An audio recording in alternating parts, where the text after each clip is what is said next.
कि हर उस आदमी पर जिस पर कोई ना कोई केस, कोई ना कोई एफआईआर कटी हुई है, कोई ना कोई कांड जिसके नाम पे दर्ज है, अगर उसको उस पर एतमाद का इजहार फरमा दिया जाए, उसके बाद जब सुप्रीम कोर्ट उस पर डिस्प्लेजर शो करे तो खान साहब भी बुला करके उसके कान खींचें। ये कुछ अजीब मज़ाक खेज सी बात नहीं है। खान साहब को पहले नहीं पता चलता कि बारात कहाँ जा रही है? खान साहब को नहीं पता कि आमिर कियानी ने क्या किया है?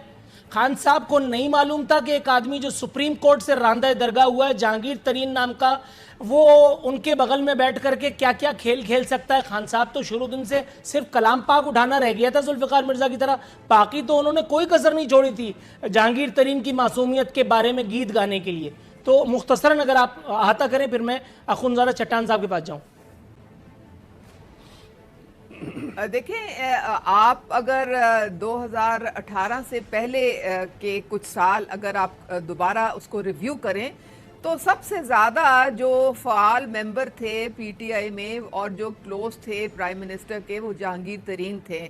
और जब जहांगीर और लोगों का यही ख्याल था कि ये जब इनकी प्राइम मिनिस्टर इमरान खान की जब भी कभी हुकूमत आएगी तो ये नंबर 2 उनके साथ होंगे। लेकिन आपने देखा कि चूंकि उनको सुप्रीम कोर्ट ने नाअहल कर दिया, उनको प्राइम मिनिस्टर इमरान खान की हुकूमत में या काबीना में किसी किस्म का फोटो सेशन में अपने साथ बिठाया। इमरान खान साहब ने जैसे ही देखा कि एक आदमी को सुप्रीम कोर्ट ने धुतकार दिया है, उसको अपने बगल में बिठा करके उन्होंने ये बता दिया कि सुप्रीम कोर्ट हो या कोई और, मैं हूं इमरान खान और मैं इस वक्त का वजीर आजम हूं। किसी माई के लाल में जुर्रत नहीं है कि जहांगीर तरीन के खिलाफ कोई कांड रजिस्टर कर सके। मैडम थोड़ा सा तवक्कुफ कीजिएगा क्योंकि दीगर मेहमानों के पास भी जाना है, फिर मैं आपकी तरफ उसकी तरफ में आता हूं। मैं आपकी तरफ आता हूं, मैं आपकी तरफ आता हूं मैडम। और वीट की रिपोर्ट पहली दफा पब्लिक हुई। हाँ, ये बड़ा एहसान किया, एक चोर को चोर बता दिया, ये बड़ा तीर मारा। मैं जब पहले से कह रहा था तो नहीं समझ में आ रही थी। तो मुल्क के वजीर आजम में और मुझ में कितना फर्क हुआ, इतना सा भी नहीं। थोड़ा सा तवक्कुफ कीजिएगा, मैं आपकी तरफ आ रहा हूँ। अखुनज़ादा चट्टान साहब कैसे हैं सर? जब मैडम ब्रेक कहीं ढूंढिए, वहीं ब्रेक ढूंढिए, मैं आ रहा हूँ आपकी तरफ। मैडम यहाँ आ रहा हूँ मैं आपकी तरफ। फॉरेन रेजिग्नेशन भी आ गई थी, फॉरेन और उनको अपने मिनिस्टरशिप से हाथ धोने पड़े थे। नहीं, ये तो थोड़ा सा ना बात। सर ये मुझे बताइए हुजूर वाला कि आप तो मजे में हैं, लेकिन सूबे में लोग बड़े मजे में नहीं हैं। सूबे में जो मामलात हैं, सुप्रीम कोर्ट तक बात चली गई है। सुप्रीम कोर्ट ने मुतअद्दिद मरतबा ये कहा है कि यहाँ उल्टी गंगा बह रही है। सर 5000 मरीज और उस पर खरबों रुपए खर्च हो जाते हैं, और खर्च भी ऐसे होते हैं कि किसी को कानो कान पता नहीं चलता। जो मुस्तहिकीन को या लोगों को इमदाद दी जाती है वो माशाअल्लाह हमारे यहाँ गुनाह करने का कोई टाइम नहीं है, लेकिन सिंध सरकार ने नेकी करने का टाइम मुकर्रर कर दिया है, सुबह 4 बजे से 7 बजे तक। उसके बाद आप किसी के घर की दीवार फांदें या किसी का गला काटें, कोई आपको पूछेगा नहीं। जनाब मन, आपको जब पता है कि किसी के घर में कोई कांड हो, शक आप ही पे किया जाएगा। यानी आप जहांगीरा डाकू से भी बदतर निकले हैं लोगों की शुबे में। खुदा न खास्ता लोगों की दिमाग में ऐसी शुबहात मौजूद होते हैं। तो फिर आपको वीडियो मेकर को पैसे देते हुए क्या तकलीफ हो रही थी? आपने क्यों तस्वीर नहीं खिंचवाई? आपने क्यों दस्तावेजी सबूत नहीं जमा कर रखे थे अपनी नेकोकारियों के? बिस्मिल्लाहिर्रहमानिर्रहीम। देखिए नूर अली रिपीन साहब, मैं समझता हूँ कि किसने क्या किया, किसने कितना किया, किसने कितना अच्छा किया, किसने कितना बुरा किया, इसके लिए हमारे पास काफ़ी टाइम है। अल्लाह इस मुल्क को सलामत रखे, हम सबको सलामत रखे। टाइम आएगा कि इसमें हर चीज़ का पूछा जाएगा, तमाम सूबों से भी पूछा जाएगा, वज़ीर आज़म से भी पूछा जाएगा, तारीख भी पूछेगा, अदालत भी पूछेगा। ये सुन लीजिए, लेकिन सर इसमें मेरे सवाल का जवाब नहीं मिला।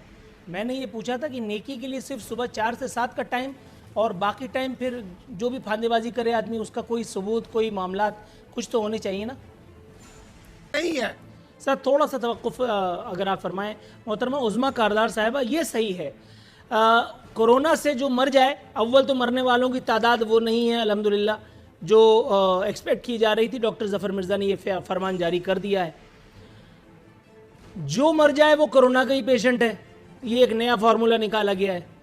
दूसरी बात, कोरोना करते करते हम यहाँ पे आकर के पहुँच गए हैं। डॉक्टर्स को एक नया मामला हमने किया है, जो मर जाए उसको शहीद कहो और उसके बाद तदफीन नहीं करो।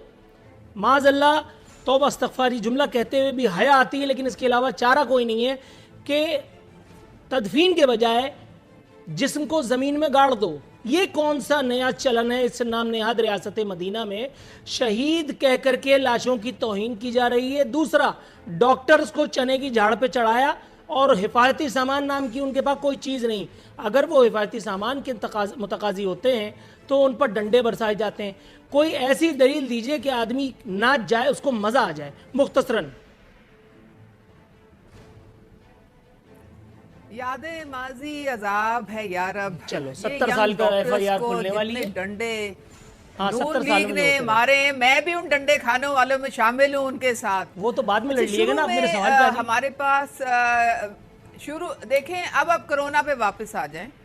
देखें, ये जो आपने बड़ा इम्पोर्टेंट नुक्ता जो है ना, ये इसमें समझने की एक बात है। फैसल ईदी जो थे, वो उनका स्टेटमेंट आपको याद होगा कि हमने अपना सर्द खाने जो थे वो बंद कर दिए क्योंकि इतनी हमारे पास लाशें आ रही थी, हमें ये नहीं पता लग रहा था कि कोरोना की कौन सी है और दूसरी मौत, नेचुरल मौत कौन सी है, और हमें समझ मैं नहीं ऑन आ रही एयर थी कि कह रहा दफन हूं, किस तरह करना मैं है। ऑन एयर कह रहा हूं कि ये इससे बड़ा झूठ इस सदी में बोला नहीं गया और हुकूमतों की ताईद हासिल थी। फैसल ईदी फी सबीलिल्लाह ये झूठ नहीं बोल रहा था। 2.5 करोड़ की आबादी में 300 से ज्यादा पुरस्कार अम्बाद का दावा वजीर आला सिंध करते हैं। 2.5 करोड़ की आबादी के शहर में 300 से ज्यादा अगर हम बात हो जाती है तो ये कौन सी बड़ी बात है? दूसरी बात, फैसल ईदी कह रहे हैं कि मैडम एक सेकंड, ये अभी मैंने बात आपने जिस जगह से बात शुरू की मुझे वही से इख्तिलाफ है। काइंडली मेरा पॉइंट खत्म होने दें ना, मेरा पॉइंट अब खत्म। मेरा पॉइंट ये है कि जब कोरोना से किसी की डेथ होती है तो जो भी दफनाने वाला उसको नहलाएगा या उसको कफन पहनाएगा या उसको तदफीन करेगा, वो वायरस जो है वो उसके ऊपर नो मैम, बिग नो और वो बिग नो एक्सपर्ट्स की राय इस पर आ चुकी है कि मौत के बाद कोई किसी किस्म का वायरस बाकी नहीं रहता। बात है मौत के बाद, ये मैं घर से कह रहा हूं नहीं, लेकिन ये कोरोना वायरस जो है वो वहां से ट्रांसफर हो सकता है। ये कोरोना के नाम की फिल्म जो दिखाई जा रही है, इस पर शक उसी वक्त पड़ जाता है जब थर में भूख से मरने वाले बच्चों पर इत्मीनान से हाथ पर हाथ धरे बैठे रहने वाली पीपल्स पार्टी सरकार अचानक अंगड़ाई लेकर के खड़ी हो जाती है। कुत्तों के कांटे का जिस हुकूमत को कोई परवाह नहीं होती, एक स्टोरी इस हवाले से कल मैं इंशाअल्लाह ताला करने वाला हूं, वो शर्त ज़िंदगी, वो एक ऐसे मर्ज पर काबू पाने के लिए फुदक रही है जिस पर अंग्रेज काबू नहीं पा सका।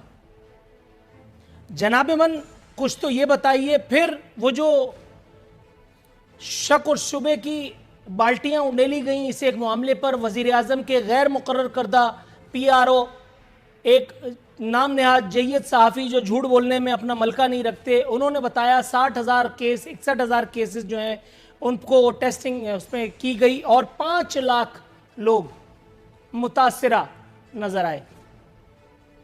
बलूचिस्तान हुकूमत के तर्जुमान, नाम इस वक्त मैं उनका भूल रहा हूं, लियाकत शाहवानी गालिबन, if I am not wrong, उन्होंने बताया कि 15 लोगों पर ट्राई की गई ये टेस्टिंग किट्स, जिसमें से 22 जो है वो पॉजिटिव थे। सर, झूठ को छुपाने के लिए फिर एक और झूठ बोलना पड़ता है जो आगे जाकर के मजीद हंसी मजाक का बायस बनता है। यही सारे मामलात, यही सारी चीज़ें इस एक सूरत हाल में आप नहीं देखते कि यहाँ पे भी इसका इम्प्लीमेंटेशन या इतलाक होता नजर आता है।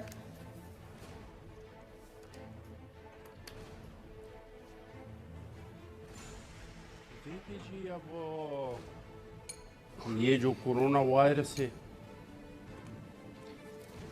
इसमें जो हकीकत है, जो अफसाना है, वो तो सारी दुनिया के सामने है कि सारी दुनिया में अभी तक कितने लोग इससे मुतासिर हो चुके और कितने लोग इनसे वफात हो चुके हैं।